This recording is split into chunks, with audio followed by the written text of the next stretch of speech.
and I hope you are having a great Saturday afternoon. I've decided to go live here on YouTube. Maybe some folks will join us, maybe not, but we'll be updating what's going to be happening tomorrow at Community Bible Church. As you already may know, tomorrow we will be back live in our services. Now, I wanted to talk to you for a little bit. It's best if I just do a video because I need to tell you what to expect if you're showing up tomorrow. Now, I do know this.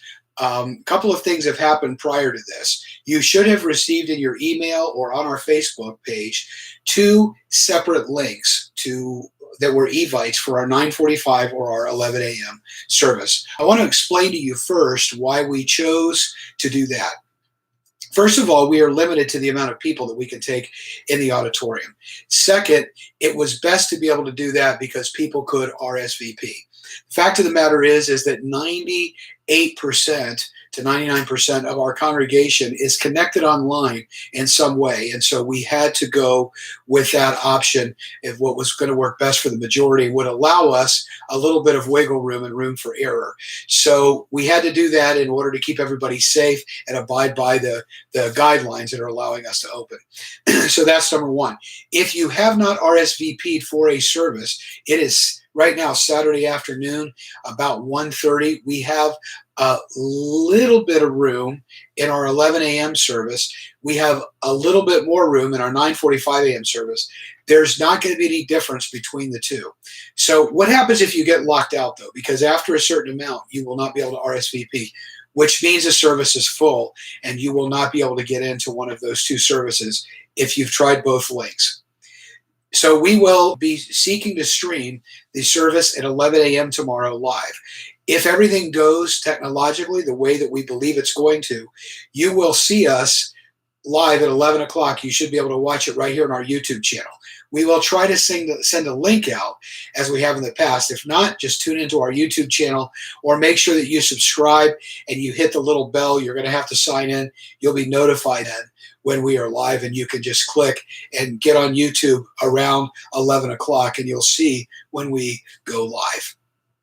So that's that's first. So that's why we've RSVP'd, had you RSVP.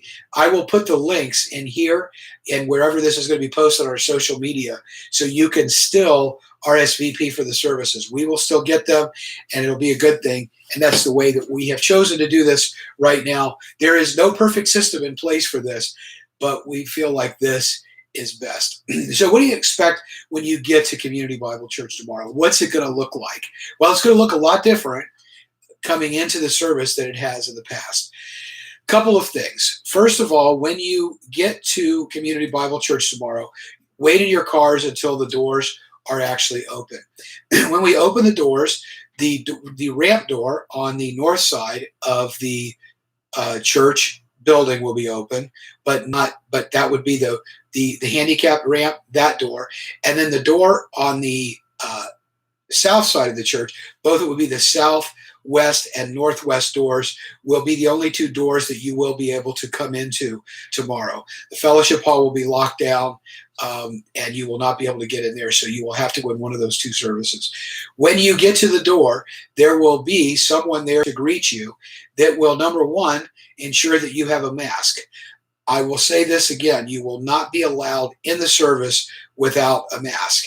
If you take your mask off for any reason, unfortunately, we will have to ask you to leave the service. I'm sorry that we have to be that harsh with it, but we're trying to protect everybody. So you will have to have a mask to get into the church tomorrow, number one. Number two, a person will be there with hand sanitizer. They will have you stick your hand out as far as you can. They will stick theirs out as far as they can, and they will give you hand sanitizer so that you sanitize your hands when you walk in. It doesn't matter if you've washed your hands before you've gotten there, or it doesn't matter if you've just used hand sanitizer. You will have to have your hands sanitized. So mask and hand sanitization will be a requirement when you get in.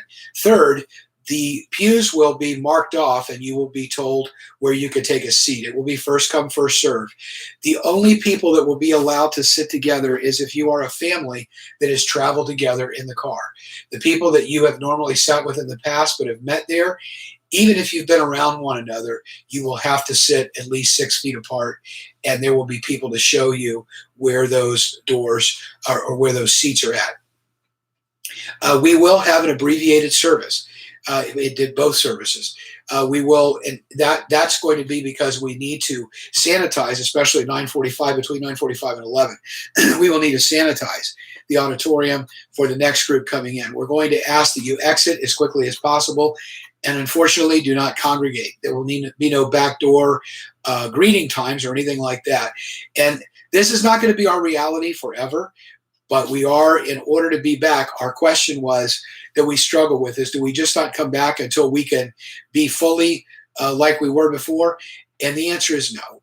I think we still need to be respecting people's space and doing all of that. And so we're going to ask you to enter and exit as quickly as possible. I will be on the platform the entire time tomorrow, so I will not be coming down into the congregation for any reason unless there is an emergency. We are going to also be notifying you of what our online options are going to continue to be. So we're looking forward to coming back tomorrow. It's going to be an exciting time for us to be back. We can at least wave to each other, be back in the auditorium for a little bit. And I so much appreciate all of you all hanging in with us and being a part of everything that we've been doing online. I know for a fact that for a long time, we as a church staff and as leadership are going to be looking and saying, what could we have done differently? Because we've learned a whole lot from this experience. We have not been perfect. Our communication tools that we've used, we found a few holes in them, and so we're trying to plug those now. So I appreciate those of you that have been in contact with others who maybe are not online, and that's what the church is supposed to be doing, man. You guys have been contacting one another, being with one another, and so we so much appreciate that. So that's what's happening at Community Bible Church tomorrow. Incidentally, when you come in tomorrow, I'm going to be talking about rerouting course correction. You ever had to reroute and make a course correction? That's what we're going to be talking about tomorrow.